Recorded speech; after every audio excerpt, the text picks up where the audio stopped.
Well, hello, everyone, and welcome. My name is Joanna Sierks-Smith, and I'm the Associate Director for State Outreach at Carolina Public Humanities.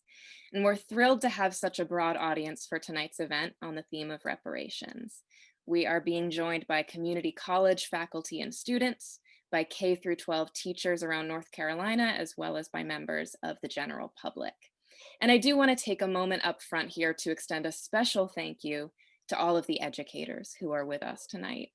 Your job was not easy already before the pandemic, and whether you're teaching K through 12 or you're an educator at a community college or at a university, you are doing such valuable work and frankly, such underappreciated work. So thank you for everything you're doing for your students. Now, a few housekeeping notes before we get started. You can submit questions at any time through the Q&A box at the bottom of your screen, and we'll get to as many of your questions as possible. Our fantastic colleague, Paul Benici, is working with us behind the scenes today. So if you have any issues with the technology, just drop a note in the chat and he can help you fix it.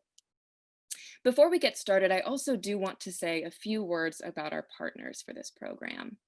One of our partners this evening is AB Tech. And I want to give a huge thank you in particular to Barbara Browning and to Liz Watkin for all of the hard work that they've put into developing this event. We hope that this marks the first of many collaborations between CPH and AB Tech. Secondly, this event is being sponsored by Carolina K-12. Carolina K-12 is a program of Carolina Public Humanities at UNC Chapel Hill, and they're adamant that teachers need and deserve time to think as scholars and to reflect as professional practitioners. They're dedicated to supporting teachers with free, high-quality professional development and curriculum.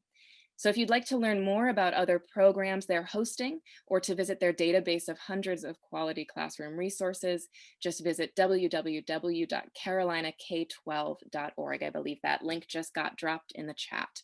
And if you have any questions, our wonderful colleague, Christy Norris, who runs this program and was instrumental in setting up tonight's event, will also be available in the chat to answer questions.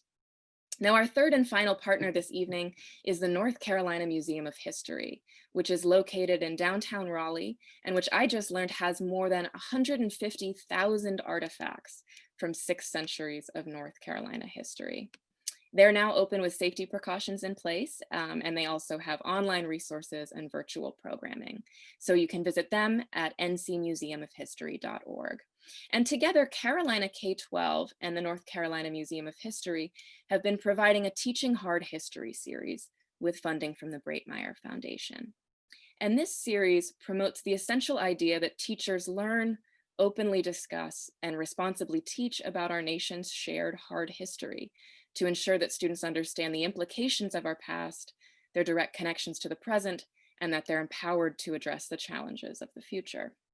And we're going to be diving into some of the pedagogical questions around teaching hard history later this evening, when we'll be joined by 2 teacher panelists to talk about how educators can approach the subject of reparations in the classroom.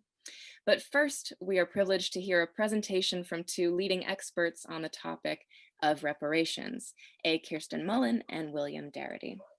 So first, we're joined by A. Kirsten Mullen, who is a folklorist, a museum consultant, a writer, and a lecturer whose work focuses on race, art, history, and politics. She's the founder of Artifactual, an arts consulting practice, and she's worked with the North Carolina Arts Council and the Community Folklife Documentation Institute. Ms. Mullen was also a consultant on the North Carolina Museum of History's North Carolina Legends and Civil Rights exhibition projects. She'll be presenting this evening alongside her collaborator, Dr. Sandy Darity, who is professor of public policy, African and African American Studies and Economics at Duke University, as well as the director of the Samuel Du Bois Cook Center on Social Equity. He was also the founding director of the Research Network on Racial and Ethnic Inequality at Duke.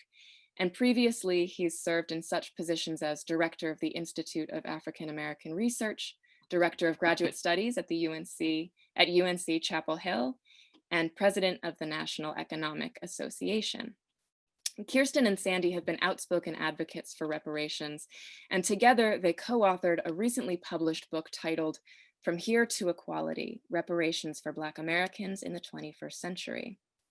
In this book, they not only make the case for reparations, but lay out a detailed roadmap as to how these goals could be pragmatically achieved. Now, in North Carolina, this topic hit news headlines in a major way this past summer when the city of Asheville passed a resolution to enact reparations for Black residents. And questions immediately began to swirl around what this meant, about the scope of what these planned reparations would cover, the shape they would take, and whether they would be able to achieve their intended impact. And many of the questions that you, our audience members, submitted ahead of tonight's event build on that conversation. So some of you asked for context around the history of reparations, asked, are there moments in our nation's past when reparations were successfully enacted, or are there examples of glaring failures that we should know about? Other folks asked about the nuts and bolts of this. Who should be held responsible for paying reparations? And how can we calculate who is owed what?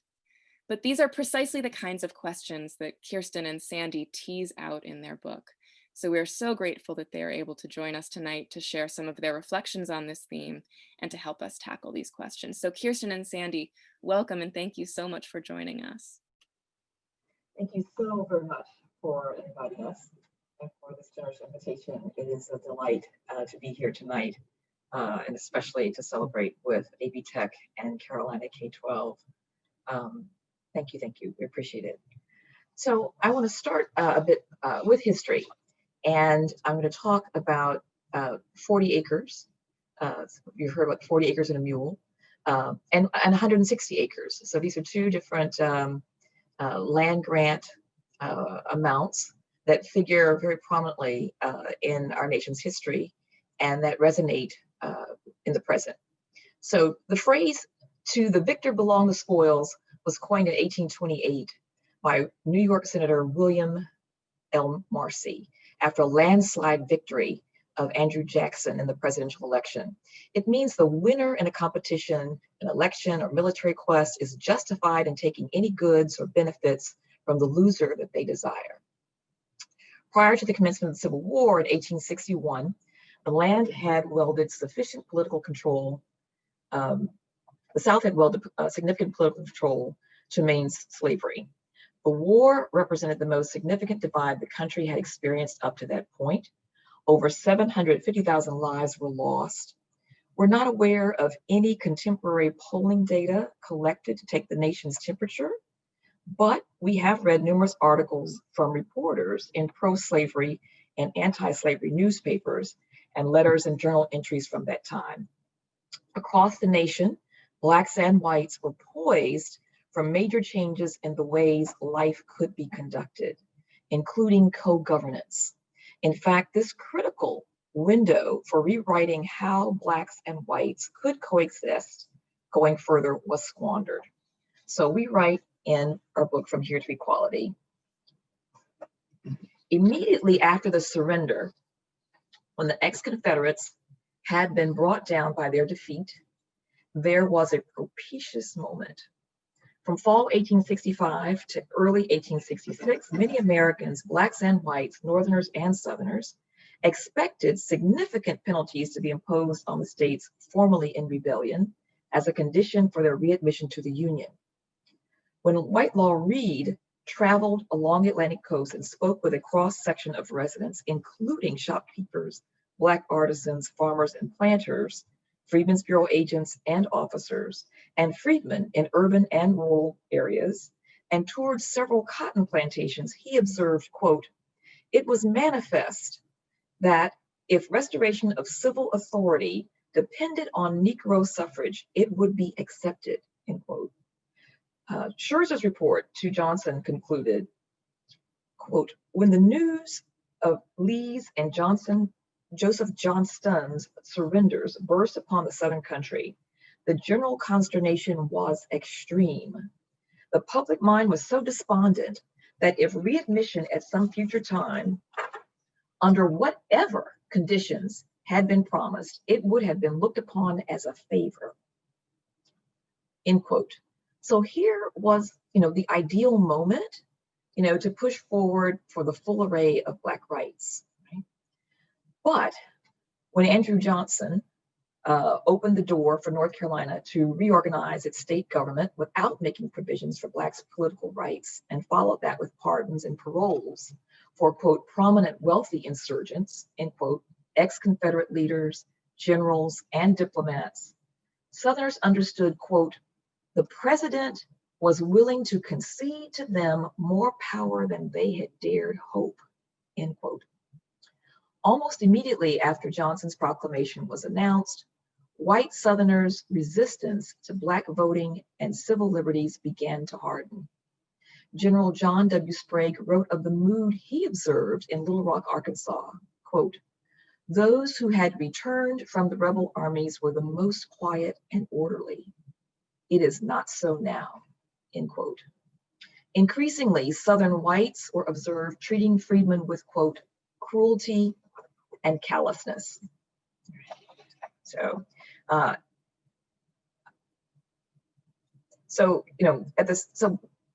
we know that before the war ended,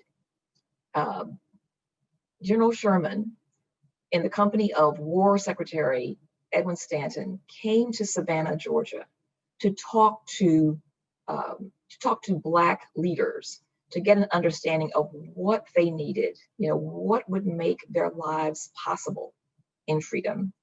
And what they said, to a person was we needed land.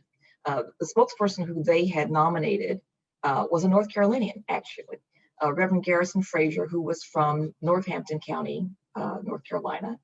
And he said, we want land. We want to be able to tend it, to maintain it until we can make it our own. They also intended to enlist in the Union Army as they were wanted and needed. But they felt that they needed a grub stake. They needed something, not to be just turned out with nothing, to begin their lives as free people. And so, several days after this meeting in Savannah, Georgia, Special Field Orders 15 is issued with provision of 40-acre land grants to Black households. And we actually know that a small number, 40,000 of these households actually were settled on 400,000 acres of land. However, after Abraham Lincoln is assassinated and Andrew Johnson becomes president, he rescinds all this. He reverses the Special Field Order 15. He orders the Freedmen's Bureau agents to return to the former Confederates lands that they had abandoned or that had been confiscated by the federal government. And those Black people were pushed off that land. So what's less known is that at the same time that Blacks were being denied the reparations payments of 40-acre land grants, whites were offered 160-acre plots of land in the western part of the country. So, this government land distribution program was not a new idea. They were, quote, the lure that enticed immigrants to America and settlers farther westward. Security and upward mobility. This is what land ownership, made possible. And also individuals who were landowners were eligible to vote. So there was a lot of power that came with being a landowner. The 1860 Homestead Act, which is part of the Republican Party platform in 1860, this is an old idea. It dates back to the beginning of the Republic. In 1787, we have the Articles of Confederation, provisions for land grants for citizens, right, American citizens. And even before that, the Virginia Company of London and the Plymouth Company gave land to individuals who had supplied laborers to the colonies. So the Homestead Act specifically, 1862 to 1948, some 76 years that the Homestead Acts were in place. This was one of the federal government's early big tent programs, big tent policies, a measure intended to bring about a significant change in the lives of many people all at once. So you bring them under one tent, right? The Homestead Act was a big tent policy. All American adults, including new immigrants from Europe who had not, quote, borne arms, end quote, against the US government during the Civil War, could pay minimal filing fees and lay claim to 160-acre parcels of land in the Western Territories. This was the former homeland of many Native American tribes, indigenous people who were forcibly removed. As scholar Trina R. Williams writes, the land was exempt from taxes or debts. So there are two paths to land ownership. You could build a house on the land and work it for 5 years, or occupy the land for 6 months and pay the government $1.25 per acre, a below market price. Scholar Jennifer Mueller writes about these safety net programs. So how much land was allocated to these white Americans? 287 million acres, according to the US Department of Interior. So that's a land mass that's the equivalent of all of Washington State, plus Oregon, California, Nevada, and Massachusetts combined, or stated another way, all of Texas and all of California. It's not a trivial amount of land. Trina Williams estimates that some 45 million people have, 45 million white people have benefited to date. That is a quarter of the entire US population living today, aged 24 and older. That is a number of white Americans who have benefited from this asset building initiative. So keep in mind, Black codes were modeled on the slave codes. These were put in place immediately after the war ended, Civil War ended. And they restricted Blacks' mobilities and their activities. And many of them made it illegal for Blacks to own property. So, this was the beginning of Jim Crow. So you have, the newly emancipated Black people being promised 40-acre land grants and then being denied those land grants. And then you have white Americans receiving 160-acre land grants. So what did this provide those white Americans? Well, it was a safety net. You could keep the land and farm it. You could lease it out to different farmers. You could borrow against it to start a business. Any oil or gas or minerals found on the land became the property of the new owner. That land could be subdivided. Some of it could be sold, retained for your own use, or you could pass the estate on to your children or grandchildren. These intergenerational transfers of wealth in the form of land were really important. In the form of land or the profits from the land. I mean, we know that these intergenerational transfers are the way that wealth accumulates, and that wealth captures this cumulative effect of systemic racism in this country. So, even the way we talk about, government support for Blacks and whites varies according to who the recipient is. When we're talking about white Americans, we speak of equity building projects, asset building projects, trusts, safety net programs, homestead programs, and opportunity grants. But when we're talking about Black people, we use terms like welfare, handouts, poverty programs.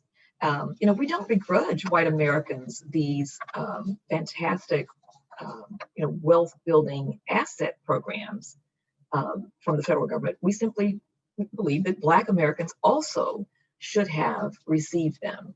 But one of the things that we have come to understand in our research for our book From Here to Equality is that the denial of the 40-acre land grants for Black Americans at the end of the Civil War, coupled with the gift of 160-acre land grants to white Americans, was the beginning of the racial wealth gap. And so Sandy's going to talk a bit, more about, sort of extending the case reparations beyond slavery to talk about some of the things that were happening, in Jim Crow and coming forward. One of the things that's central to our book is the recognition that the phrase slavery reparations is not satisfactory. We argue that the case for reparations, specifically for Black American descendants of persons enslaved in the United States, requires paying close attention to 3 phases of atrocities that have taken place in the United States that have been directed specifically at Black Americans. The first of these is slavery itself, but we think that the case for Black reparations must extend to paying very, very close attention to the nearly century-long period of legal segregation in the United States, the period that we customarily refer to as the Jim Crow era, coupled with, during that period of time, a series of massacres that took place both north and south and east and west throughout the United States, where Black communities, those in particular that had displayed some degree of prosperity, those communities were attacked. They were frequently razed to the ground. Black lives were lost. Black property was destroyed, but also in many instances, Black property was appropriated by the white terrorists. A number of examples of these should be familiar to us now. One, of course, is the case of the Wilmington Massacre in 1898. Another that has gained increasing public attention is the Tulsa Massacre of 1921. But I think there were upwards of about 100 of these massacres that took place across the course of approximately a century of time. And the year 1919, known as the Red Summer of 1919, was perhaps the most bloodiest episode, the most bloody episode of these types of assaults and attacks, in which about 30 took place in a single year. Including locations like Omaha, Nebraska, Chicago, Illinois, Washington, D.C., Elaine, Arkansas, Corbin, Kentucky. So one of the ways in which white wealth could accumulate was through the use of these massacres as a mechanism for seizing Black property and making it the property of the white mobsters themselves, while at the same time, obviously, Blacks were being denied the maintenance or the expansion of their own property in those communities. So that's the second phase of atrocities that's relevant to the story that we try to tell in From Here to Equality. The third phase concerns the post-Jim Crow era, the era in the aftermath of the passage of the Civil Rights Acts. And the atrocities that are associated with that period are extensions of what was happening in previous moments of time. And these include mass incarceration. They include police executions of unarmed Blacks. They include discrimination in employment, housing, and credit markets. And they include the cumulative effect of this that's reflected in the massive intergenerational gap in wealth that has developed between Blacks and whites in the United States. And the significance of this wealth gap is very, very clearly demonstrated by the significance of wealth rather than income in terms of creating opportunity and security for families and for individuals. And so we say the following in From Here to Equality. One powerful example that challenges the thinking of those who prefer America's feel-good myth of equality is provided by a close analysis of wealth disparity in this country. Wealth is the best single indicator of the cumulative intergenerational impact of white racism over time. Wealth, the difference between what we own and what we owe, or the difference between the value of our assets and our debts, or the net value of our property, is the economic measure that best captures individual, family, and household well-being. Wealth serves as a primary indicator of economic security. Wealthier families are better positioned to finance elite independent school and college education, access capital to start a business, finance expensive medical procedures, reside in higher amenity neighborhoods, exert political influence through campaign financing, purchase better counsel if confronted with an expensive legal system, leave a bequest and/or withstand financial hardships resulting from any number of emergencies. Wealth provides financial agency over one's life. Simply put, wealth gives individuals and families choice. It provides economic security to take risks and shield against financial loss. So how large is the Black-white wealth gap in the United States? The most recent data that's provided by the Survey of Consumer Finances from the Federal Reserve indicates that the average Black household in America has $850,000 less in net worth than the average white household. This constitutes a circumstance in which Black Americans constitute about 13% of the nation's population, but only possess 2.5% of the nation's wealth. This is a staggering differential that would require an expenditure of somewhere between 10 to 12 trillion dollars to eliminate or eradicate that gap. It is a gap in opportunity, and it is a gap in security. Elimination of the gap is something that we identify as a central task of a reparations project.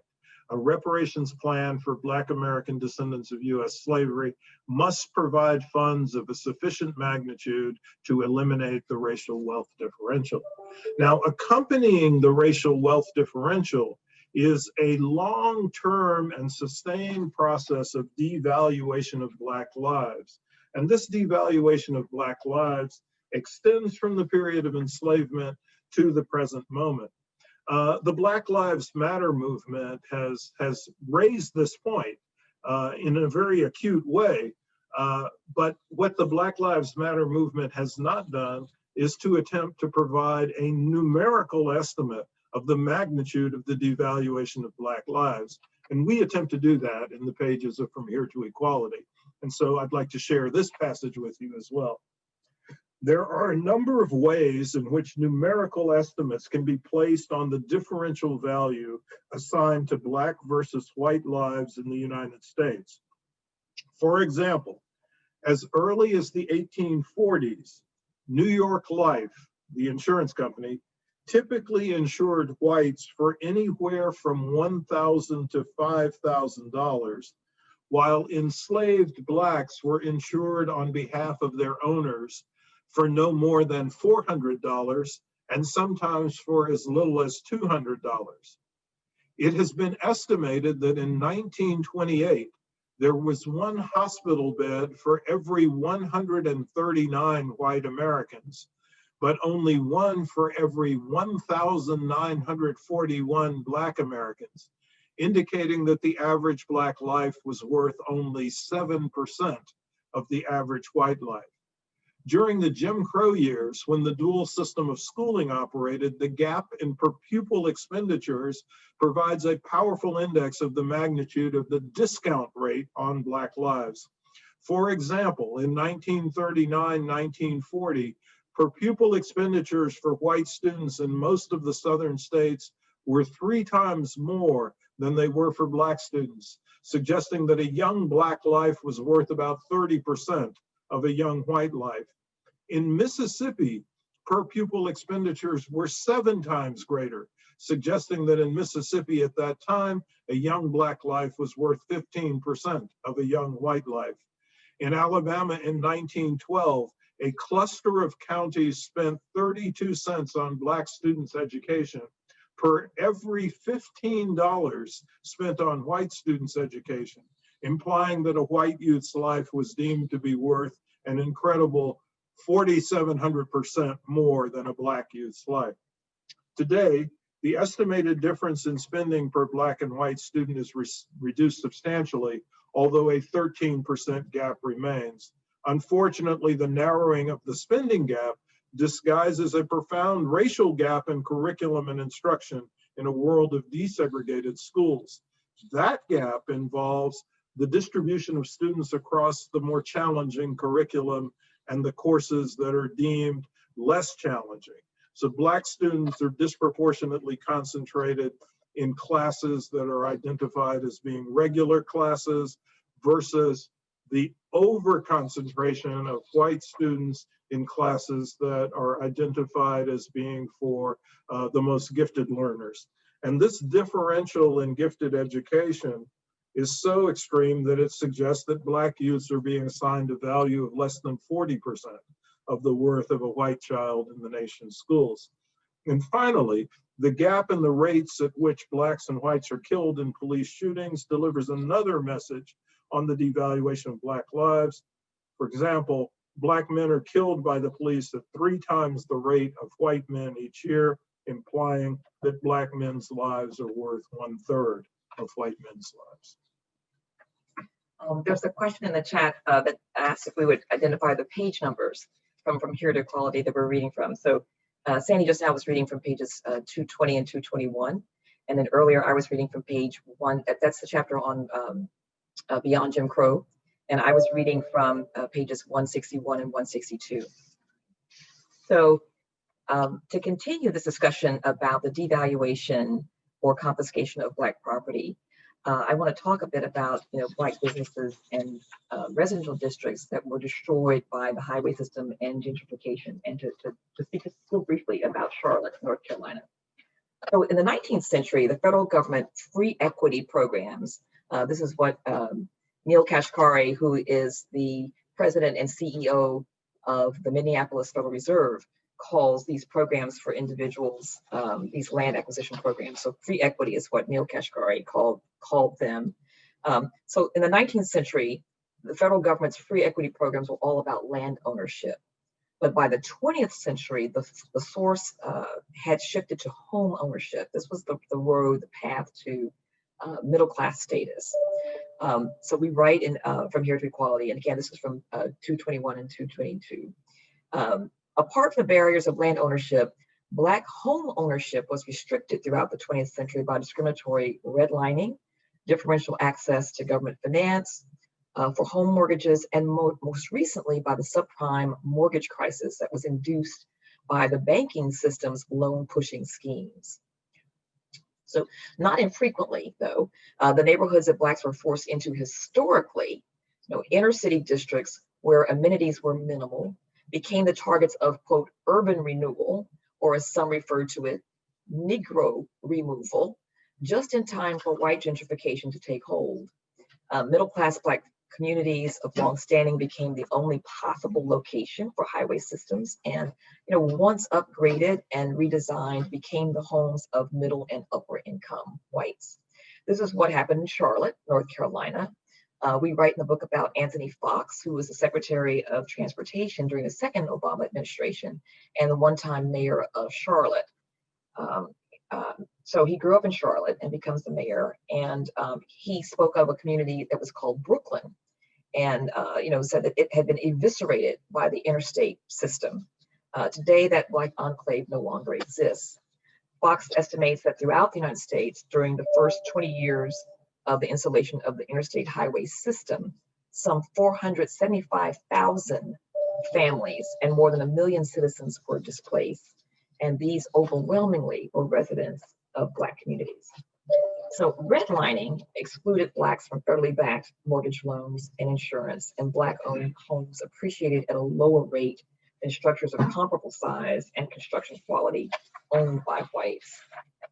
So the New Deal and Fair Deal policies ushered in protections for tens of millions of workers, minimum wage and maximum work hour laws, and the creation of industrial and crafts unions. These are all, huge movements that were happening in the United States at this time.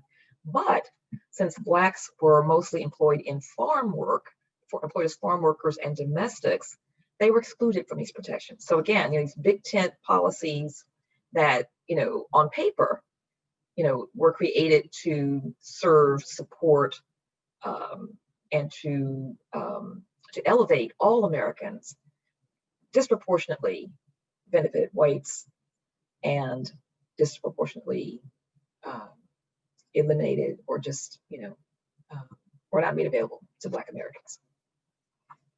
The final piece that we'd like to share with you before we open to the conversation concerns the question of what are the reasons why people might object to reparations for Black American descendants of U.S. slavery. And we argue that most of the claims that are made as a basis for rejecting Black reparations are predicated on some misperceptions.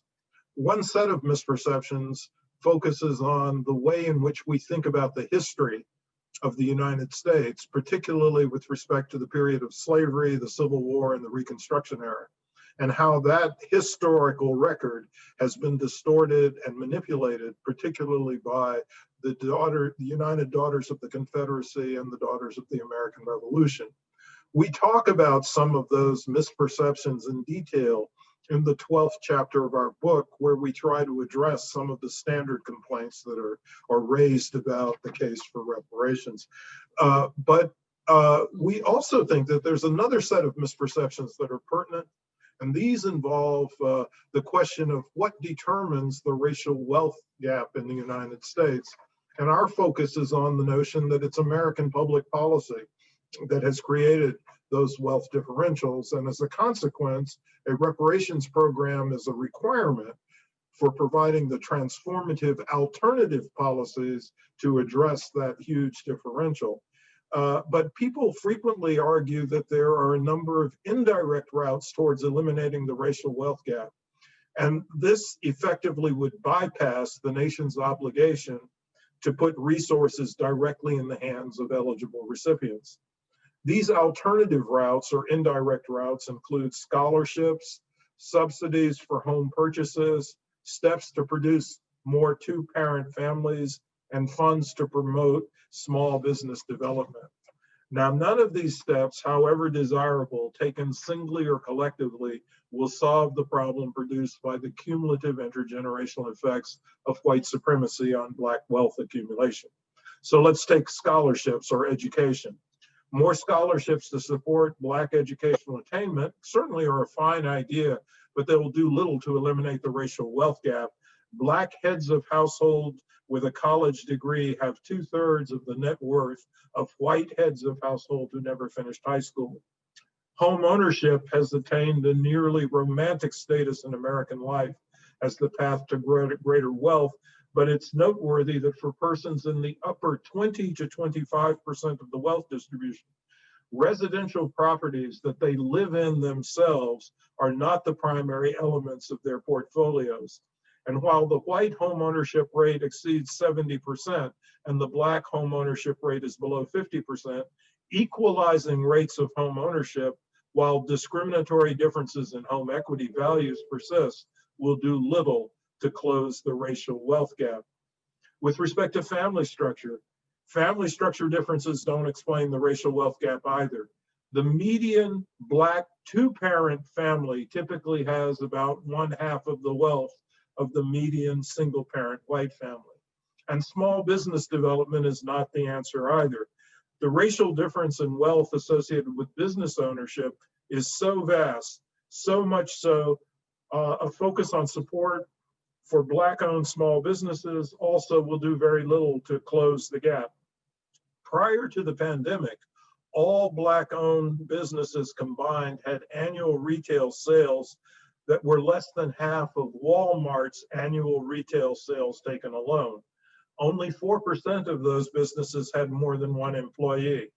In the course of the pandemic, it is now estimated that at least 26% of Black-owned businesses have gone out of operation altogether. Infusions of multiple billions of dollars into these businesses certainly will help to stabilize and support them, but will have a marginal effect on the racial wealth gap per household. So it's customary for many people to think of education, home ownership, family structure, and business ownership as drivers of wealth. This seems almost to be common sense, but we think that we need to reverse the relationship. And instead of thinking of prior wealth obtained from parents and grandparents instead we should think of prior wealth obtained from parents and grandparents as the driver of education, home ownership, family structure, and business ownership. So we have to change the initial conditions of wealth to be able to change the outcomes that we perceive as being desirable or worthwhile in some sense. Final comment that I'd like to make is it concerns the question of individual municipalities like Asheville, North Carolina, conducting a so-called reparations project. The difficulty here is, as we pointed out earlier, we require at least $10 to $12 trillion in expenditures to be able to eliminate or erase the racial wealth differential. The total budgets for all state and local governments in the United States come to $3.1 trillion. That means that there's at least a $7 trillion shortfall if we made use of the entire funds that are mobilized by state and local governments for a reparations project. And that would mean, as Kirsten frequently points out, that means they wouldn't have any money to do anything else. And so, so the piecemeal approach to trying to do reparations is not going to be sufficient. It has to be a national project, and it's the federal government that's the culpable party. So that's how we have to proceed with a reparations plan in the United States. So we'd like to open up the floor for your questions. Wonderful. Thank you so much for that presentation and for the staggering detail of your work, both in terms of the data that you're presenting, but also just the raw human narratives that you're bringing to us as well. Thank you for that. So we have two questions coming in here already that are touching on the same theme, which is a question about what the relationship should be between monetary reparations on the one hand, and more cultural or policy level shifts. I think things like pulling down monuments, renaming buildings. Do you see these things as working in tandem, or would you say reparations need to happen first? Well, people are already pulling down monuments. Yeah. That's been happening for a while. I think, it's interesting. I know my own thinking about this has shifted somewhat. Because initially I felt that, those kinds of actions were taking attention away from the cause of a national reparations program. And, I understand very clearly, the value that those efforts have, both as a rallying point, but also as a call for all of us to re-examine our history. So I think part of the lesson of the removal of these monuments is that we have been celebrating in the lives and achievements of individuals who are not actually heroes. We've been celebrating the lives of the traitors to the Union, the traitors to our country. And I don't think that was widely understood by many people. And the individuals who did understand it, I think, simply felt powerless to do anything about it. So, I would say that it's a both and, we need a call to awareness. We need a call to learning or relearning, re-examining our history, learning an accurate history of our country. But those efforts certainly do serve to keep these ideas about inequality, on our minds. But we also need a focused, push, lobbying, petitioning of Congress for a national reparations program. I don't know that they're complementary, but they're certainly coterminous. And I think this is where we are. This is the place where we are in this moment, and they both are likely to continue to move forward together. I think that symbolic measures have value, but I think that energy has to be devoted to, as Kirsten said, lobbying and petitioning Congress for a national program of reparations that would involve monetary payments. I mean, historically, the way in which restitution or redress has been provided through reparations initiatives in the United States and elsewhere in the world has been primarily through direct payments to the eligible recipients. Two illustrations come to mind. We can provide more, but one is, of course, the German government's payments of reparations to the victims of the Holocaust. And another is the United States government's payments to the Japanese American population that was victimized during the course of World War II by being unjustly incarcerated. And so that's the way we customarily do address a debt that is a consequence of a national atrocity. And we think that that's exactly how it should be done in this case. But we certainly think that if memorials to individuals who were traitors to the Republic are being taken down, that makes sense. We coined a phrase what we call deconfederatization, which would be parallel to the notion of denazification in Germany, where you do not have memorials to the Nazis standing standing broadly in the squares or the downtown plazas of any city. And we should not have memorials to the Confederacy in any city in the United States either. Thank you for that. And you actually, in your answer there, you preempted a number of other questions that had already come up about other examples of reparations, even including those in the US. So we're getting a lot of requests for just a general update on where this push for reparations at a federal level stands. So many of you may be aware that last summer, Juneteenth, well, actually summer 2019, time is flying, the House Judiciary Committee held a hearing to discuss HR 40, which is a legislation that would provide for a study commission on Black reparations. And it was interesting. Sandy actually was asked to provide testimony at the hearing. He was unable to attend in person, but he did submit written testimony. And we watched part of those proceedings and were struck by the fact that at least on camera, the individuals who spoke were speaking either in favor of or in opposition to reparations, but none of them spoke to the content of the legislation, the content of the bill. And we suspect that a lot of people have never read the bill, and so they're not aware of what it actually says.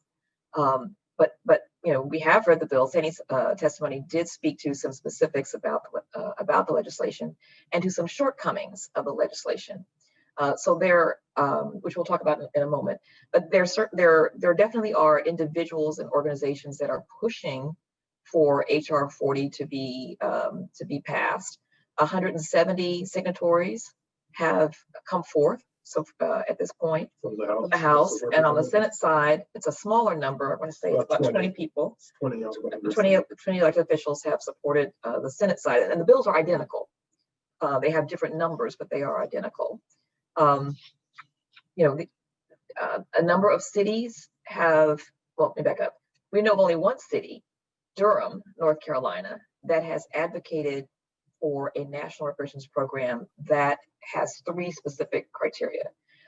One is that it specifies as the goal of a reparations program the elimination of this huge yawning racial wealth gap, this $850,000 per household that Sandy spoke of. The Durham resolution also specifies that direct payments should be made to the eligible recipients. And that's one of the concerns that we have about the legislation, like who are the targeted recipients of redress, of restitution. And the third thing is that the identification of the recipients is spelled out. We're talking about Black American descendants of U.S. slavery. So these are individuals who can demonstrate, can prove that they are the descendants of at least one person who was enslaved in the U.S. And that 12 years prior to the enactment of a reparations program or the creation of a reparations commission, these individuals self-identified as Black, African-American, Afro-American, or Negro. Okay? And so, there certainly is room for cities and municipalities, states, cultural institutions, communities of faith, colleges and universities to create a resolution that's modeled after the one that the Durham City Council passed unanimously, or to write their own. But it's important, the details, the devil's in the details. The details really do matter. And HR 40 as it exists is problematic in a lot of ways. And, for us, for true reparations to come about, HR 40 would need to be dramatically revised or scrapped altogether and start afresh. We certainly think, as a matter of principle, the idea of having a commission that would serve as a prelude to a legislative program for reparations is a good idea. It's precisely what happened with respect to reparations for Japanese Americans in the United States, where the preliminary or prelude commission was the Commission on Wartime Relocation and Internment of Civilians. But there are some severe weaknesses with HR 40, one of which I'd like to highlight at this point, which involves the actual structure of the commission membership itself. In the original version of the proposal, a version that more or less remained intact. There were some changes, but more or less remained intact from 1989 when Representative John Conyers first introduced it. The original version of the legislation provided for 7 members of the commission. Those 7 members were supposed to be appointed in the following way: 3 by the president, 3 by the House Majority Leader, and 3 by the President pro tempore, and I'm sorry, and 1 by the President pro tempore of the Senate. Thank you. But between 2015, 2016, and 2017, 2018, the legislation was revised and the number of commissioners was expanded to 13, with an additional 6 who were designated to be from legacy organizations that had been advocates of reparations. Now, on the face of it, that might sound like a sensible way to introduce grassroots opinion into the commission. But if we look at the process whereby the legislation was revised, we come to recognize that it's not quite that. There were 2 organizations that were critical to the rewrite of the legislation. One of them is called the National African American Reparations Commission, or goes by the acronym NARC. And the other is the National Coalition on Black Reparations in America, that goes by the acronym NCOBRA. And these 2 organizations are responsible for the rewrite of the legislation, and it's fairly transparent that they rewrote the legislation in such a way that they would be the groups that would be represented among those 6 additional positions. 6 positions out of 13 are quite substantial and would provide them with a great deal of influence. Why does it bother us that they might be represented on this commission? Because they do not have a commitment to a particular vision of reparations that would be consistent with the provision of direct payments to eligible recipients who would be Black American descendants of US slavery, nor do they have a commitment to structuring a reparations plan in such a way that it would provide sufficient funds to eliminate the racial wealth gap. And so we actually think that the way in which the legislation is currently structured is somewhat dangerous, actually.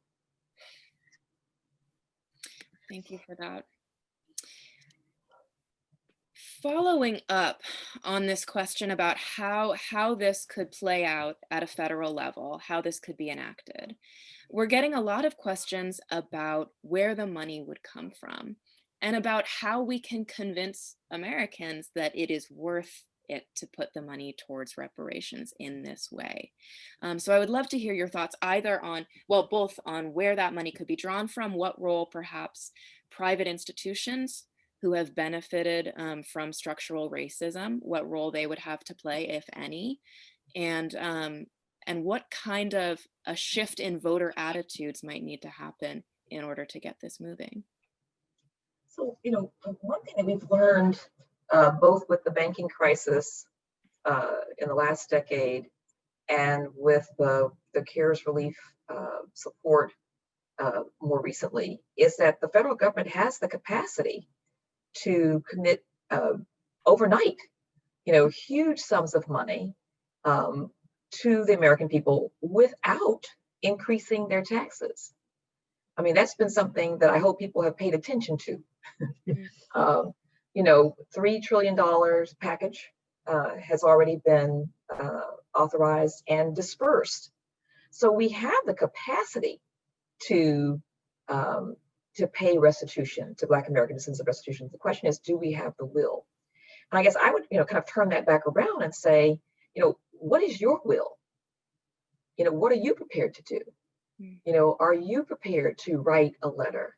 Are you prepared to talk to your family members, your community of faith members, your fellow teachers, your your co-ops, your ultimate frisbee groups, your artisanal beer collectives, your bid whist party groups. Are you all prepared to make your own wishes known? It's not some group out here, in the hinterland that it will make this decision. This is a decision that the American people will make, and we all have roles that we can play. I think sometimes we underestimate the power that we have as individuals. But this is a democracy, and we each have a voice, and our voices should be heard. I think that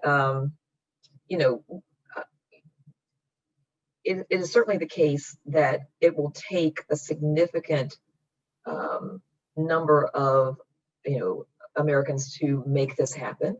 We do know, though, that the trend to support the closing of the racial wealth gap is moving in the right direction. I mean, 20 years ago, only 4% of white Americans supported the idea. And now that number is over 30%, which is, not a majority yet, but that's a significant jump. And it's moving in the right direction. We know that in the case of the Holocaust victims, at the point that reparations were paid, the support among the German population, the German populace, was 11%, only 11, and yet reparations were paid. So I don't think that 11% will do it, here in the United States. I mean, and Black Americans also do not have a sovereign nation behind them as the Jews did Israel. It would be very interesting to see if the countries on the African continent came together and said, we support reparations for Black American descendants of U.S. slavery, and we will, not allow American businesses to come and develop projects here until you do so. That would be a great day. But yeah, there is a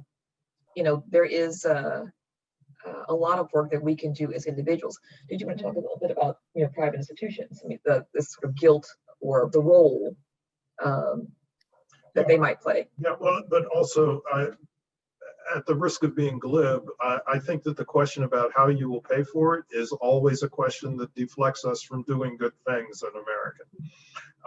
And we can pay for almost anything. The only real barrier to additional federal spending, not state and local spending, because state and local spending is tax constrained. But the only barrier to additional federal spending is the risk of inflation. And so one of the things that we attempt to do in From Here to Equality is to describe how you might execute a reparations project without having a significant risk of inflation. But the other question that you're saying that we need to think about? Question about what is the responsibility of private institutions that have benefited from slavery? So or from Jim Crow. Yeah. So I'd like to angle into that by discussing something else that we address in the book, which is the fact that there's been a number of attempts to bring lawsuits against corporations that have complicity with reparations, for example. And none of those attempts have been successful. And we think that the primary reason why that's the case is twofold. Frequently, the courts say that the statute of limitations has been exhausted because these cases are specific to slavery, not the full panoply of atrocities that we've been talking about. And then also, essentially what these organizations were doing was highly immoral, but it was legal. And what's the institution that made those types of activities legal? It's the federal government. And so as a consequence, the federal government is the culpable party. They should pay the bill. If other organizations, in recognizing their complicity, want to make some form of atonement, then they certainly should do so. But do not incorporate that into a program of restitution that's supposed to eliminate the racial wealth gap. And there's some level of propriety about the term itself. We would hope that organizations, institutions that want to engage in some act of atonement, not use that word. Maybe they want to call it racial equity program or the correction, but keep that term reparations for this national program that would benefit all Black American descendants of U.S. slavery and eliminate the racial wealth gap. Mm. And it sounds like, those of us who are watching this, who are voting about this, who are talking with our friends and family about this, you're saying, don't look to those institutions and think that if they can all just get on board with this and make, as you said, atonements, that will fix this problem. There needs to be this central federal response. Yes.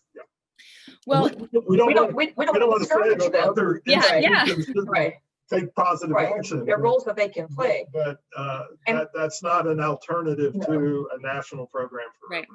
We also don't want to downplay at all the power of individuals and institutions speaking out and formally supporting a program of national reparations. Well, on this topic of how individuals can use their voices to make a difference, I think this is a perfect moment to bring in our teacher panelists to join the conversation. So Porscha and Rodney, if you'd like to turn on your cameras and your microphones now, I'll introduce you and we can turn to think about how the classroom can be a space to empower students to think differently about reparations and about what is possible. So let's start out with Rodney. So Rodney Pierce is a 6th-year educator who is in his 2nd year of teaching middle school social studies in Nash County Public Schools, where he leads the district's Equity Council.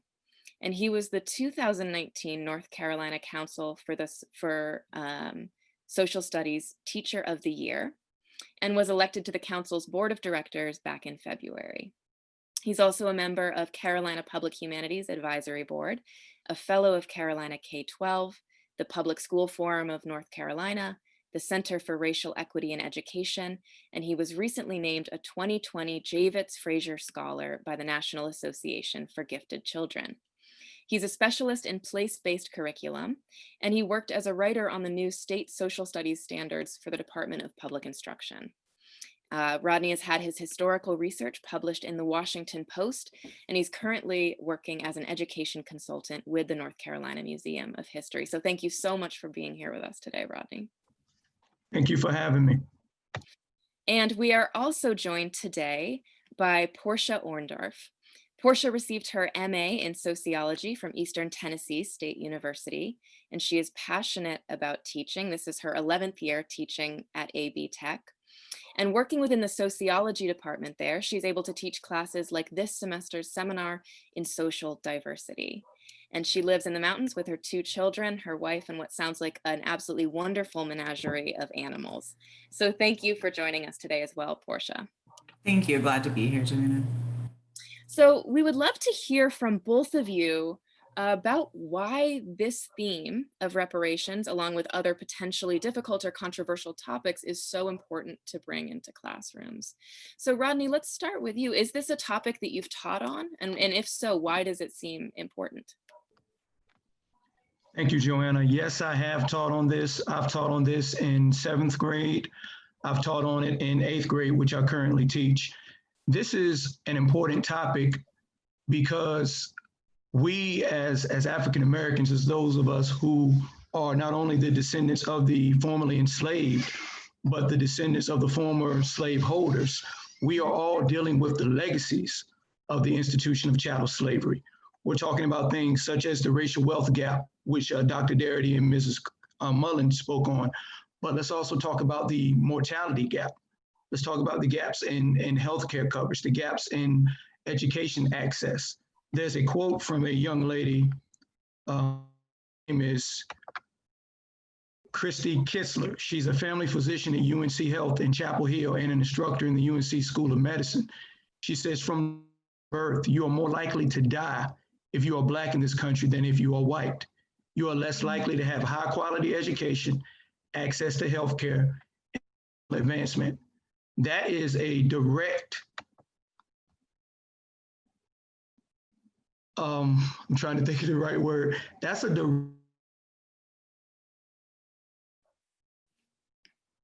when we think about the disproportionate rates of infection and death among African Americans as it relates to the COVID-19 pandemic. You know, we can blame it on personal responsibility, you know, in terms of diet and exercise, but let's not forget about the role that chattel slavery played in having poor diets, in having poor health, that we know if, you know, someone in your family, your parents or grandparents had a health condition, doesn't mean you'll get it, but you're more at risk to have it. So we are dealing with those legacies of chattel slavery, not only on personal levels, but on very public levels as well, as it pertains to education very specifically. And as an educator, I think it will be a disservice to my students and their families and the community if I don't talk about the subject of chattel slavery, as well as the legacies of it in terms of our institutions.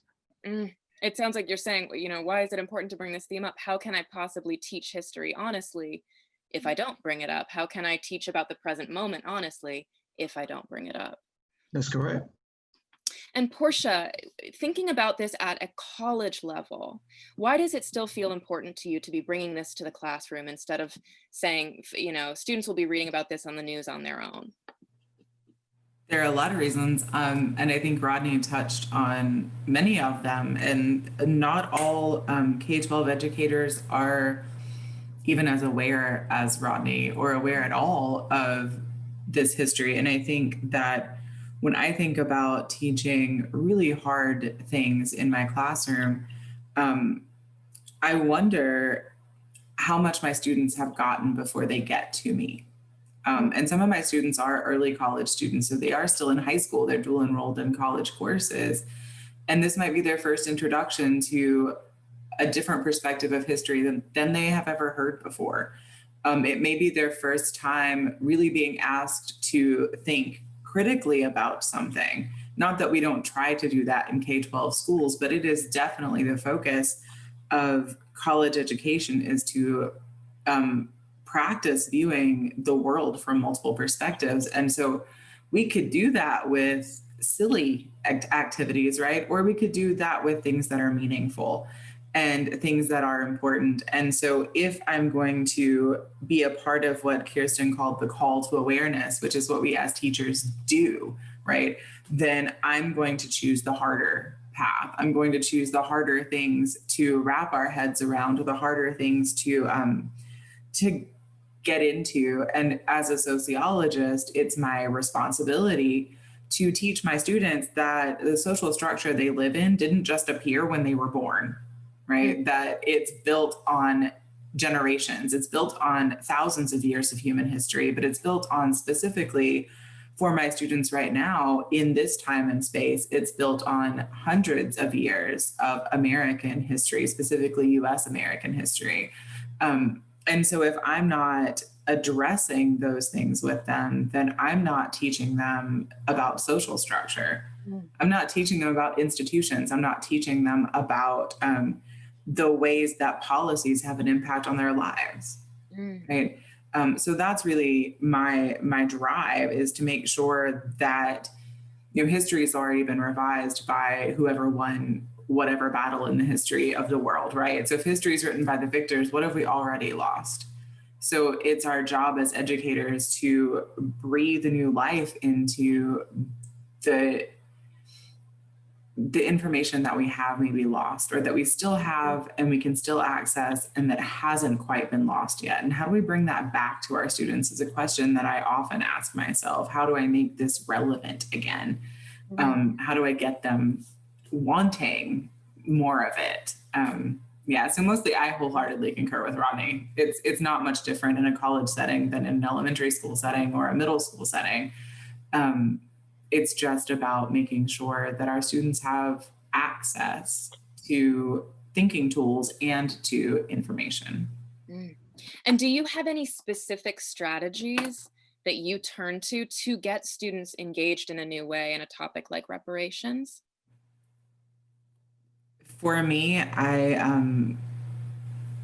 you know, when I asked my students if they wanted to attend, and I see several of them kind of in the participants list out there, when I asked them if they wanted to attend, there were immediately hands raising because they've all heard. And I think it's this piece of, they watched a Spike Lee movie and they saw 40 acres and a mule and they were like, what does that mean? And I want to know what happened to the land. What happened to those promised 40 acres? What happened to, like, it should raise a million questions, and I want it to. And so whenever I present anything to my students, in terms of hard topics, we ask questions and we dig into the data. As a sociologist, it's always like, let's go back to policy, let's go back to social structure, and let's dig into the data. So that's really my constant way of looking at things, is like, these theoretical arguments and these empathic and impassioned arguments are fantastic. And I feel passionate about a lot of topics, specifically about race issues and inequality issues. But at the same time, my argument has no weight with my students unless it's data driven. So we always just dig to the data. Give them something to sink their teeth into. And that's one of the wonderful things that Kirsten and Sandy, I think your book provides, is so much data. Now, Rodney, working at a middle school level, what are strategies that you've used to bring this topic up? Well, you know, Mr. Pierce is going to teach you the good, the bad, and the ugly of American history. I'm not going to, sugarcoat anything. And I used a James Baldwin quote that I think Carolina K-12 director Christy Hidson-Norris used a few weeks ago. James Baldwin gave in his talk with teachers when he said, American history is longer, larger, more various, more beautiful, and more terrible than anything has ever said about it. And I think that kind of sets a tone that, we're really going to, as Porscha said, we're really going to dive deep into this. And you can go so many different ways when it comes to talking about the topic of reparations. There is precedent. At the dawn of the American Revolution,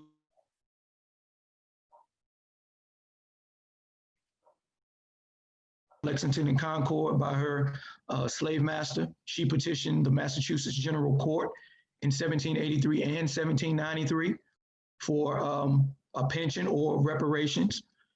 You can think about the colonial Marines who were enslaved men who escaped and ran to the British lines in the War of 1812.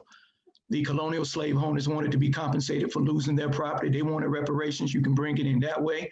You can talk about the District of Columbia Compensated Emancipation Act, which Lincoln signed in April of 1862, which gave reparations or compensated former slave owners in the district who lost their property, who lost their enslaved property. But you can also talk about the supplemental act to that, into law in July of 1862, which allowed former slaves to petition for reimbursement for their own value, and it allowed former slaves to purchase the freedom of family members to claim remuneration for the money that they had spent to free loved ones. The Louisiana Purchase was spurred. France made Haiti, under the threat of French warships, pay them reparations for the loss of land and of their enslaved property. You can bring it in through that.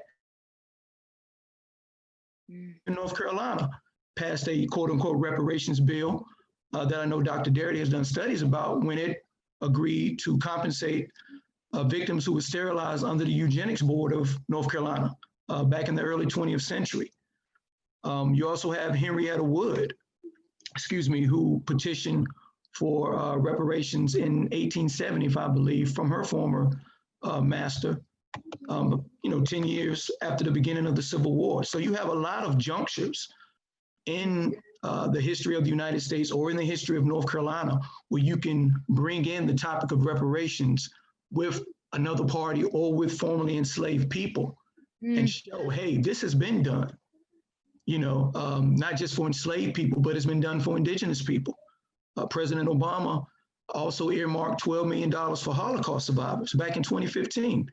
That's for people who were the survivors of an incident that didn't even happen on the North American continent. Okay, they're getting 12 mil for something that didn't even happen here.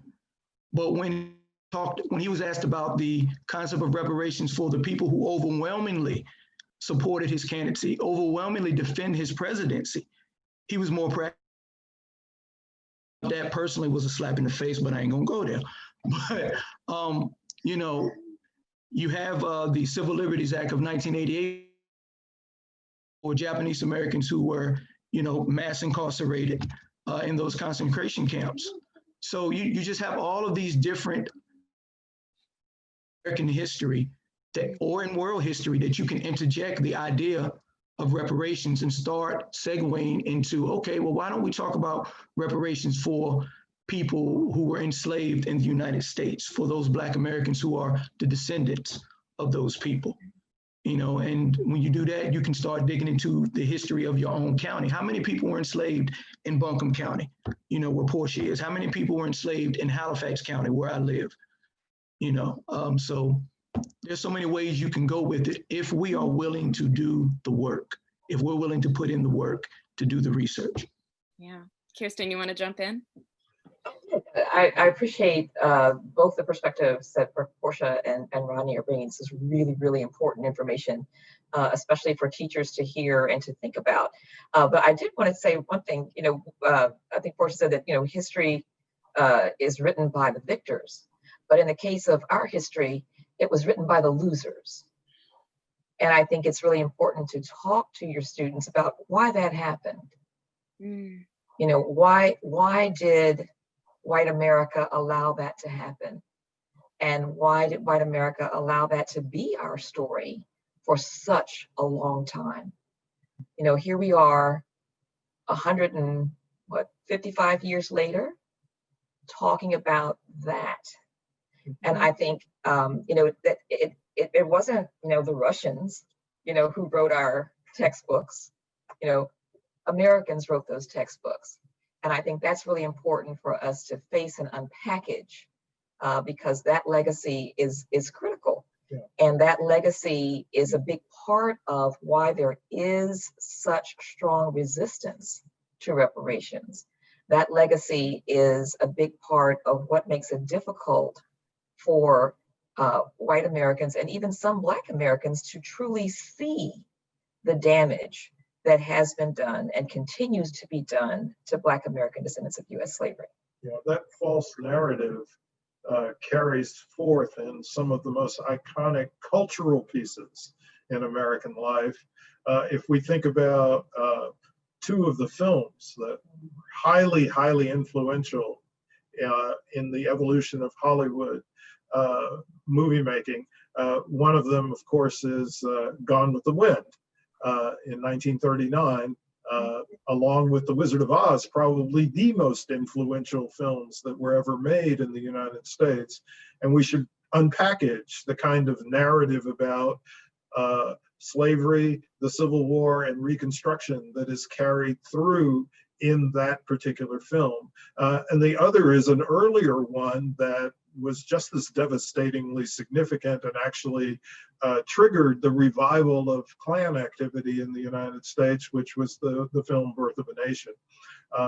So it's not just a question of what people learn in a classroom setting, but it's also what they're exposed to in the wider popular culture context that we live in.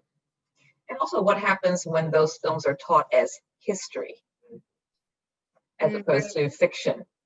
Yeah. Now, in thinking about unpacking this narrative that many students are handed that looks like victory, but as you point out, Kirsten, is actually a narrative being told by a side that lost and not being told accidentally, are there specific historical moments or specific points that you would recommend teachers incorporate into a curriculum to help to kind of untangle that narrative they've been handed, to see the way it was constructed and to see the history that it's actually covering up? So there are a number of people who have been writing about this specifically. Jacqueline Dowd Hall, a scholar historian at UNC Chapel Hill, has written specifically about the United Daughters of the Confederacy and the American Daughters of the Revolution, about how they actively sought out writers, authors of textbooks who agreed with their direction and who were willing to slant the story and to talk about the romance of the South and how these were gallant men and women, who were fighting for their heritage. And slavery is, way off stage, in these accounts.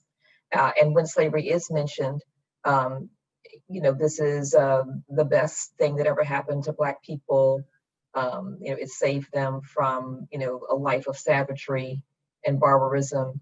And, these Africans were thrilled, to be enslaved and to have their every waking thought be how best to serve their white masters.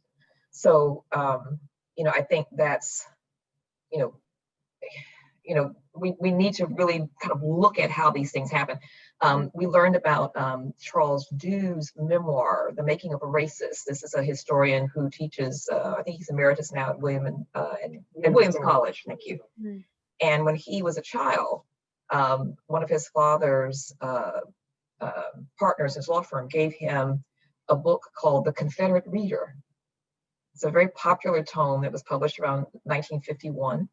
And when this individual would see him, he would question him, to make sure that he had absorbed the lessons of the Confederate Reader. We know that there are anniversary moments when there were surges in this activity.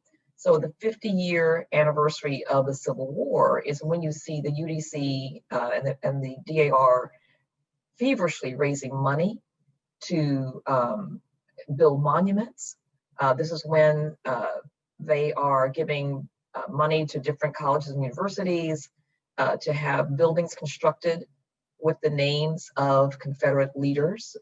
And there have been some incredible cases, I think, is it Vanderbilt, mm-hmm. where I'm not going to remember how much the original allocation was, but the university ultimately was forced to raise millions of dollars to give to the UDC in exchange for being able to remove the name of, one of the Confederates, these Confederate traitors, from their building. Yeah.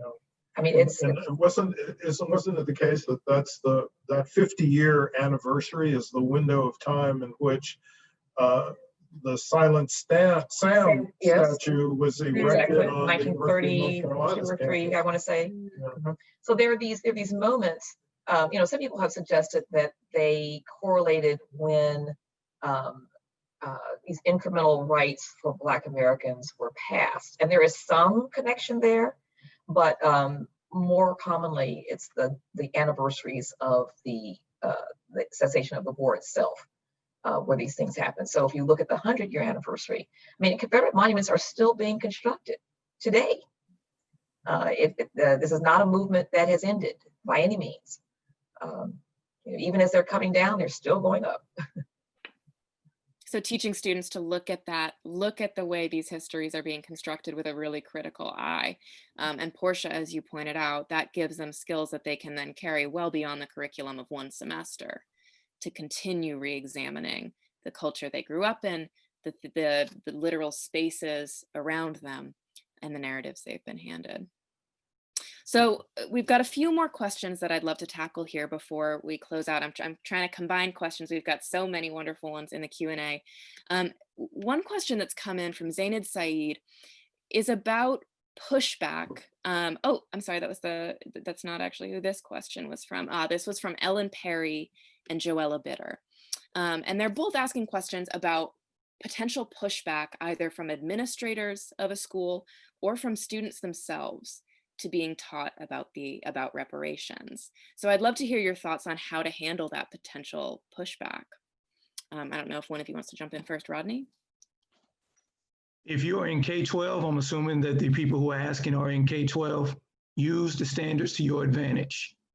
If you can fit a topic up under the North Carolina, in my case, 8th grade social studies standards, and we intentionally write those broad, we have to allow teachers to be able to get a lot of topics taught under them.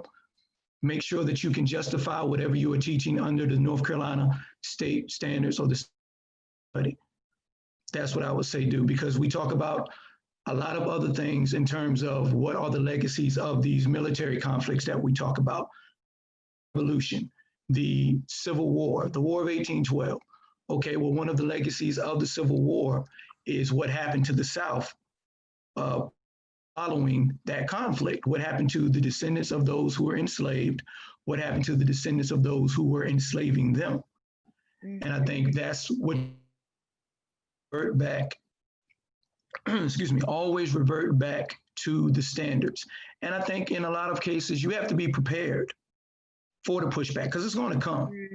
It's going to come unless you work in a county or community where people are pretty much more open and receptive to that. It's going to come. Working in Halifax County, where I grew up and where I still live for the first 4 years of my career, I didn't have to worry about that. Now in my second year in Nash County Public Schools, teaching 8th grade, which is the history of North Carolina U.S. history, I've had pushback because of what I teach or what I've, said to students. And again, you have to have administrators who are on your side, or if you talk to your administrators in advance, tell them, this is what I'm going to talk about. This is the standard that covers it. We can't be afraid to talk about this stuff. Not at this moment, not at this junction in the history of our country. If you are afraid now, it's like after all this happened, in the past year, 2020 has been crazy, but over the past summer with the racial justice protests and, the detention of the election, I was like, if you're afraid now, come on. This is not the time to be afraid. Yeah. Would anyone else like to jump in on this, Porscha? Yeah, I'll add to, because I recognize one of the names of the question askers as a colleague of mine at UB Tech. And at our level, it's a different ballgame because we can't just go to the standards and say, hey, we've met them, right? Because for each course, we or our departments write the student learning outcomes, right? And we have from the North Carolina Community College system, their course library gives us a description of what we should cover in that course, right? So in thinking about those things, I can't always justify anything that I teach to the standard. And I don't get a lot of pushback from administrators. Apparently I'm incredibly intimidating. But also as a white woman, I am positioned in a way that allows me to move in those circles and to say things to my white students that get less pushback. Because I have white skin, I have more credibility in my classroom, which is unfair and not okay, but truthful, right? So if I don't leverage that particular position to really bring up issues that are important to my students, to really dig into what's going on with George Floyd's murder, right?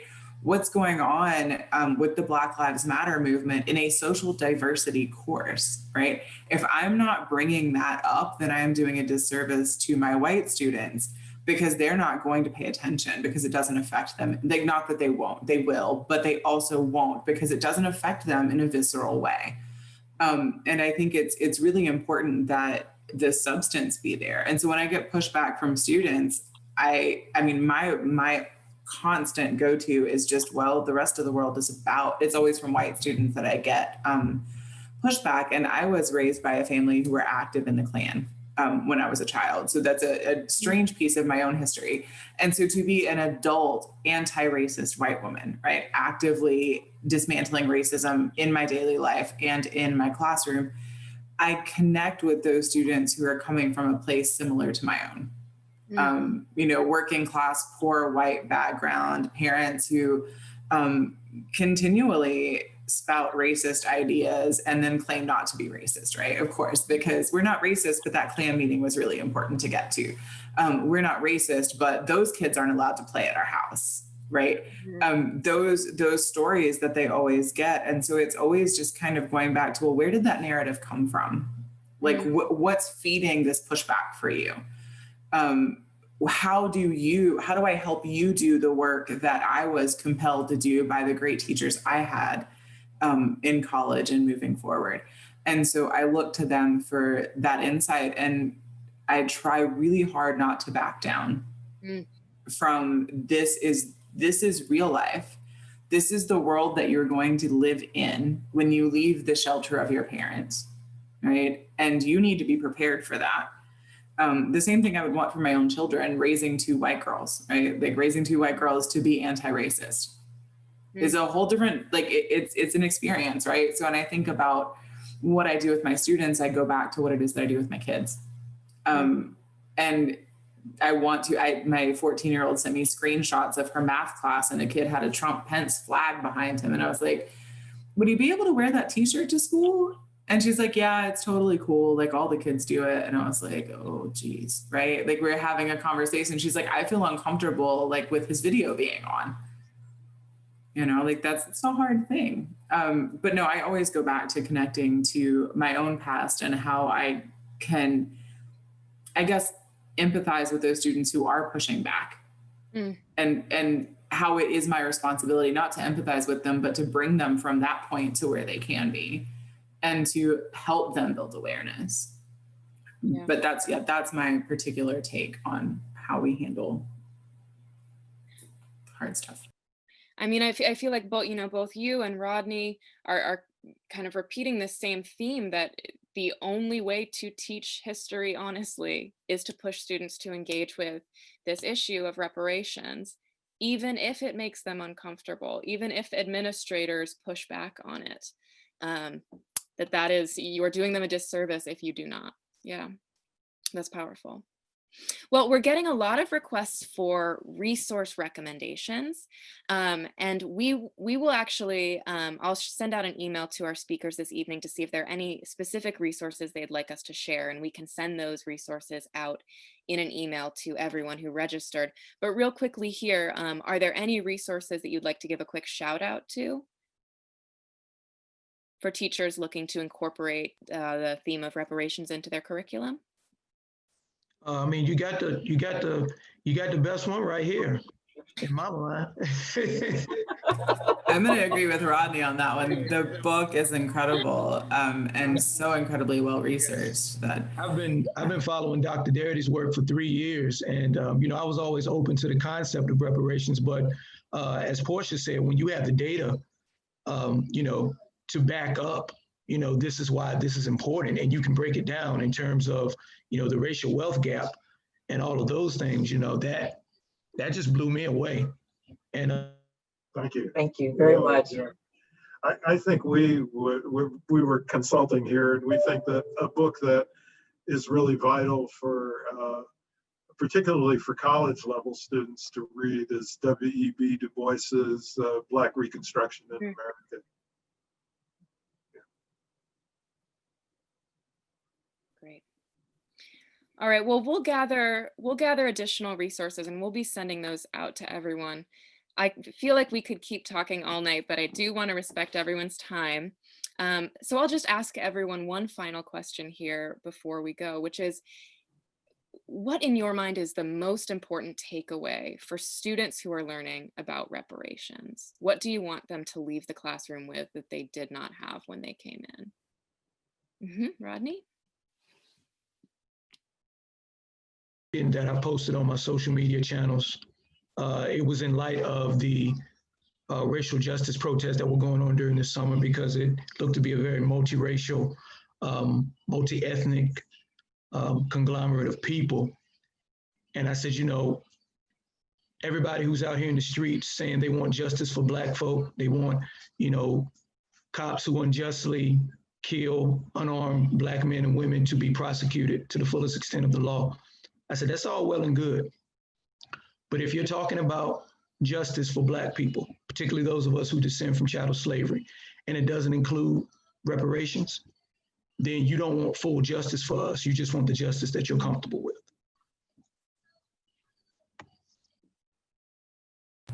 I think for my students,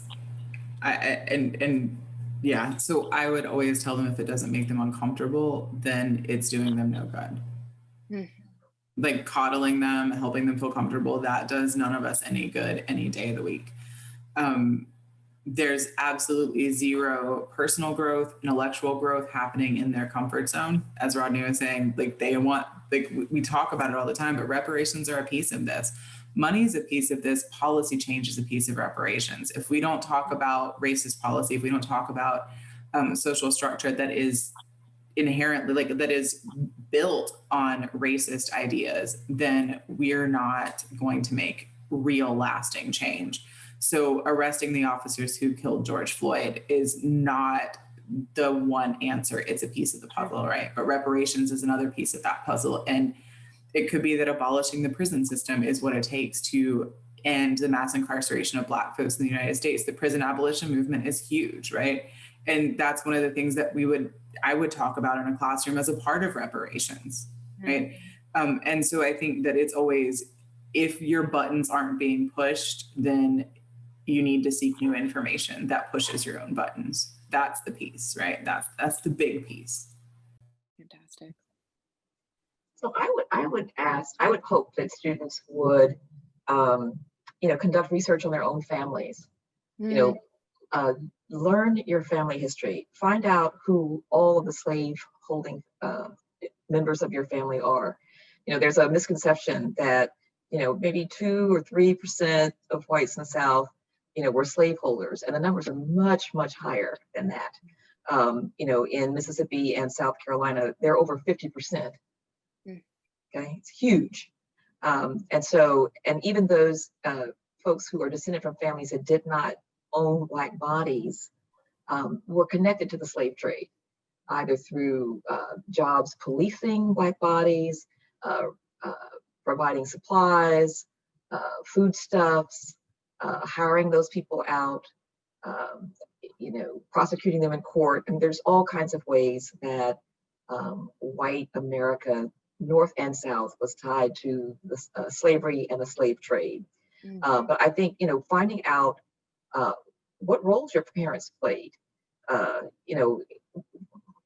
when critical decisions were being made, how did your ancestors respond?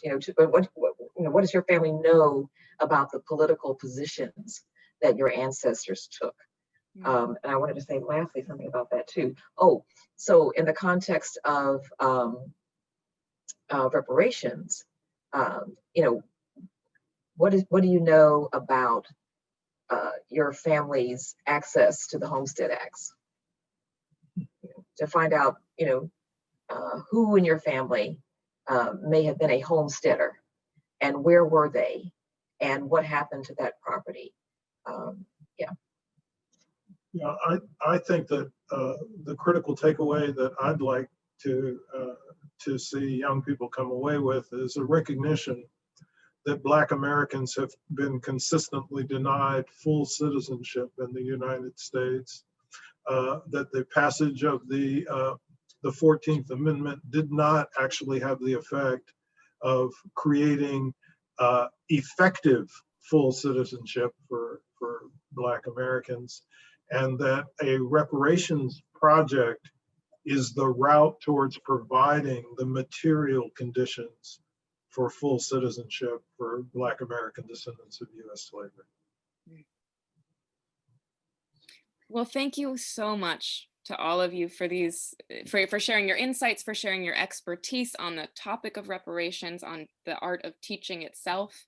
I think all 4 of you have given us an enormous amount, not just to think about, but an enormous amount to act on, a call to action here.